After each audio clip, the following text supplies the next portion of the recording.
Fever వచ్చినప్పుడు చాలా మంది ఫుడ్ విషయంలో నెగ్లెక్ట్ చేస్తుంటారు, లేకపోతే ఇది తింటే బాగుంటుంది అది అని కొన్ని క్రేవింగ్స్ కూడా ఉండిద్ది. సో ఏవి పడితే అవి తినేస్తుంటారు. బట్ అలాంటి టైంలో ఎలాంటి ఫుడ్ తీసుకోవాలంటారు? దీనికంటే ముందు మనం ఆలోచించాల్సింది అసలు ఫీవర్ లో ఎందుకు ఆకలి చనిపోతుంది. ఫీవర్ వచ్చింది అనుకోండి, ఫీవర్ వచ్చినప్పుడు మీకు సమ్ ఇన్ఫెక్షన్ ఉంది బాడీలో.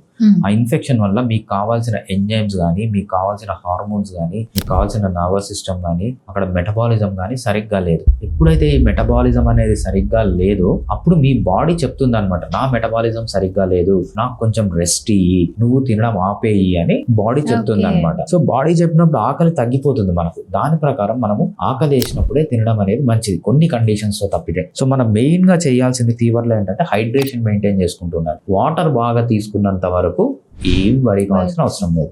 అది కొంచెం పెద్ద పిల్లల్లో. చిన్న పిల్లల్లో 1 year కానీ 2 years కానీ ఉందంటే అక్కడ ప్రాబ్లం ఏమవుతుందంటే వాళ్ళు కన్నా ఫీడింగ్ తీసుకోకపోతే ప్రాబ్లం అవుతుంది. అందుకు వాళ్ళకి ఏంటంటే ఫీడింగ్ తీసుకునేంత వరకు ఏ ప్రాబ్లం లేదు. ఎప్పుడైతే ఫీడింగ్ స్టాప్ చేస్తారో అది కేసు సీరియస్ గా అవుతున్నట్లు. ఇంకా పెద్దవాళ్ళకి వచ్చేటప్పటికి మనకు కావాల్సినంత ఫ్యాట్ మన బాడీలో ఆల్రెడీ ఉంది. మీరు 2 నెలలు ఫుడ్ తినకున్నా కూడా ఏమీ కాదు.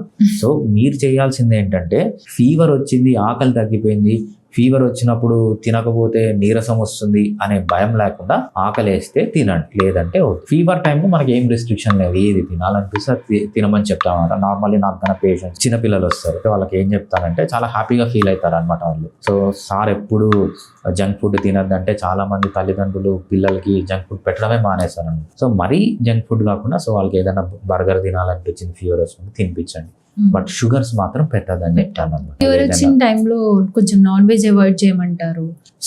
నాన్ వెజ్ అవాయిడ్ చేయాలని 100% కాదండి. కొంతమందికి నార్మల్ గానే క్రేవింగ్ ఉండదు. సో నాకు వచ్చింది అనుకోండి fever, I prefer to take non veg, ఎందుకంటే నాకు డైజెషన్ అవుతుంది అనమాట. సో మీకు కన్నా నాన్ వెజ్ డైజెస్ట్ కాకపోతే మీ బాడీనే చెప్పేస్తుంది, దాన్ని చూస్తేనే విరక్తి వస్తుంది అనమాట. అంతేగాని ఫీవర్ వచ్చినప్పుడు నాన్ వెజ్ చెడ్డది కాదు, నాన్ వెజ్ మంచిది కాదు.